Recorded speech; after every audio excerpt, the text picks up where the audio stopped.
मोंथा चक्रीवादळामुळे कोकण किनारपट्टीवरती या ठिकाणी येलो अलर्ट दिलेला पाहायला मिळतो आहे।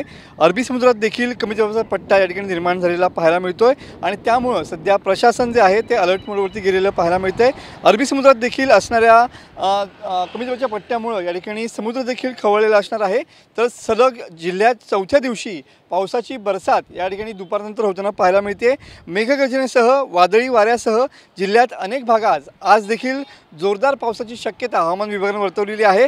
तर किनारपट्टी भागात वेगवान वारे वाहण्याची शक्यता देखील वर्तवण्यात आलेली आहे। ताशी 40 ते 45 किलोमीटर वेगाने या ठिकाणी वारे वाहतील असा देखील अंदाज वर्तवण्यात आलेला आहे आणि त्यामुळे मच्छीमारांनी खोल समुद्रात मच्छीमारीसाठी जाऊ नये असं देखील आवाहन करण्यात आलेलं आहे।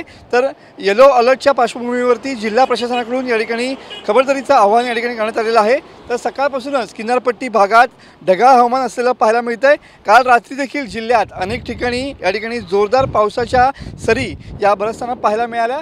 आणखीन 2 दिवस कोकण किनारपट्टीवरती या ठिकाणी पावसाचा जोर असणार आहे। त्यामुळे या मोंथा चक्रीवादळाचा परिणाम सध्या तरी कोकण किनारपट्टीवरती जाणवला नसला तरी पण मेघगर्जनेसह या ठिकाणी पावसाची शक्यता हवामान विभागाने वर्तवलेली पाहायला मिळते। कॅमेरामन समीत गजनेसह मी मनोज तेले, TV9 मराठी, रत्नागिरी।